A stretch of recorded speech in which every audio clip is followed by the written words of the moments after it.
Hi, today I'm going to interview Luke Reinehr, who is the CEO of the Australian gold exploration company Kalamazoo Resources. I want to know why it's a good time to invest right now in companies in the exploration sector, and in particular in his exciting and growing venture. Luke, it's a pleasure to have you here. Hi, Nico. How are you? Good, thank you. Before we talk about your projects, I want to point out that your family owns a substantial part of Kalamazoo Resources, about 30%.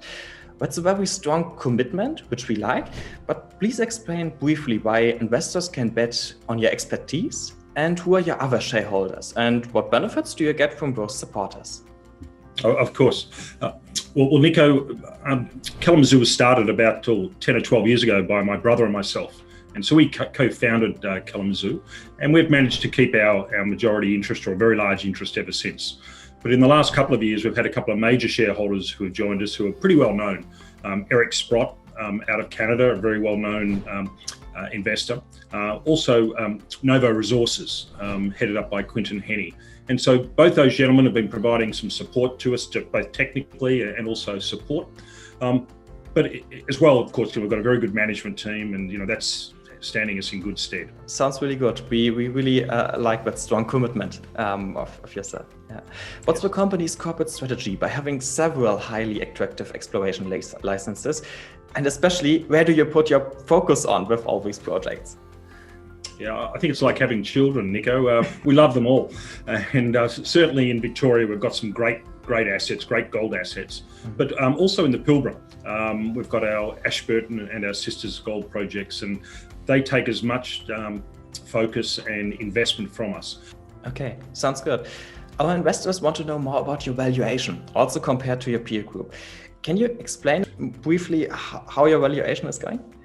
Yeah, of course. So what we've prepared internally, and I think you may have a slide on it, is just where we see our EV or our enterprise value and how that stacks up against our peers. And what we've done is we've looked at other developers and explorers that have got more than 500,000 ounces, of which we do at our Ashburton gold project. That's a very large project with 1.65 million ounces. And if you look at in Australia, in the Australian context, the average EV value per ounce in Western Australia for those type of companies is around about $70 an ounce. And we have 1.65 million ounces. So the value of that in itself is $115 million if you were to take an average EV valuation, or 88 cents a share. We're currently trading at 45 cents a share, or market cap of about 55 million. So we think we're very undervalued. And even, Nico, if you look at that valuation, what it doesn't take any consideration is in regard to the value of our Victorian assets. So look, we think we're undervalued, but people will ask then, they'll ask the question, well, why is that? And there's a couple of reasons for it, but just quickly, the Ashburton project, that 1.65 million ounce project, we only acquired that or got hold of it about 6 months ago. So it's very new. Yeah.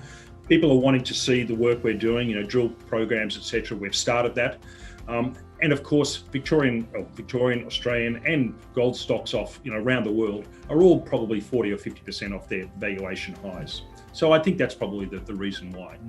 Okay, yeah, everything seems to be going at a fast pace, so really exciting what develops, but all these activities need some cash. So can you explain a little bit about your cash position for the upcoming projects?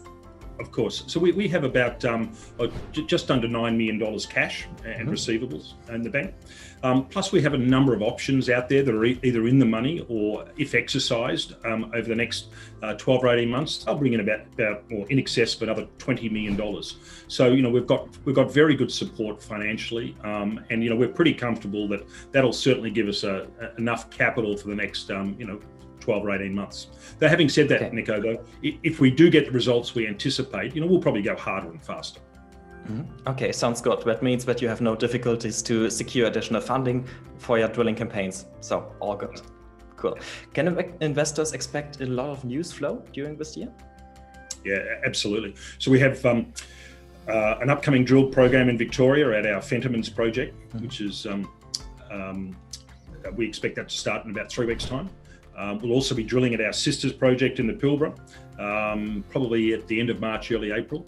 And then in addition, we'll kick off another 15 to 20,000 metres, which is planned for the Ashburton project, and that'll run for about 6 months. So look, there's going to be a lot of news flow in regard to drilling. But on top of that as well, Nico, is that also the Victorian land tender, which is for land surrounding the Fosterville mine here in Victoria, that's due to be announced in the next couple of weeks. So it's going to be a pretty exciting time for everyone, I think. Yeah, we will talk about that project soon. But let's move on to the Ashburton gold project, which is highly interesting. You have acquired it from Northern Star last year. Can you give me a brief overview about what you're doing there and which results we can expect? Yeah, absolutely. So as I mentioned before, it's about 1.65 million ounces. So it's a good project, a good grade of about 2.5 grams a tonne. We've just completed our first drilling program there. So even though we only got control of it, I think in August last year, we completed a drill program just before Christmas. Results were really good. We just announced that. We're very happy with that.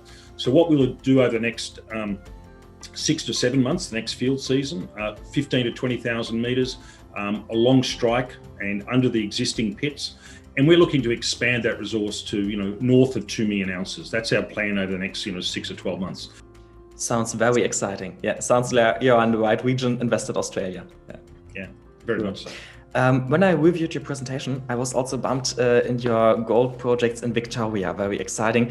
Being the neighbor of the world's most richest Fosterville gold mine, investors should have a closer look at your activities there. And there are exciting news about the new expected land tender in the next 4 weeks. Can you please give me more insights on your projects in Victoria?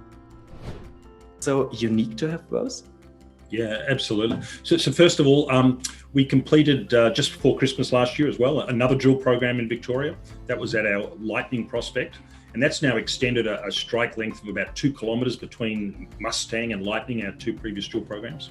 And so we're very happy with that, and we'll do more work. Plus we're drilling, as I mentioned before, in a couple of weeks' time at our Fentimans project in South Muckleford. And we're really excited about that one because it's got all the mineralogy like a Fosterville. It's got large or very high grade gold and antimony or stibnite. So we're very interested in that one and we'll start drilling.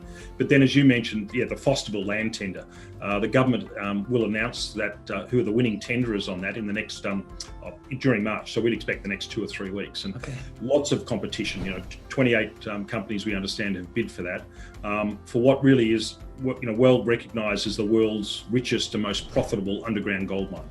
So exciting times here in Victoria. Yeah, how do you expect your chances to be? Look, I think what I'll say is we've put in what we believe is a very competitive bid. A lot of competition, so we understand that. But look, we've done the best we can, and we'll see how it pans out. Okay, sounds good. Can you give me the 3 main reasons as a summary why investors should buy into Kalamazoo Resources right now, not later? Okay. Well, Nico, as mentioned, we have major assets in 2 of the major and hottest gold fields in the world, being the Pilbara and Victoria, and we've got great assets there. We're well funded and supported, yet in our view, we remain very undervalued. And so therefore, I guess the third reason is over the next couple of months, we're going to have extensive drill campaigns across all our projects, which will be lots of news flow. And then, of course, we've got the Fosterville land tender. So I think 3 very good reasons to invest in Kalamazoo today. I think so too. Thank you, Luke. I look forward to your upcoming news flow and hope to have another update with you soon. Thank you very much, Nico. Bye-bye.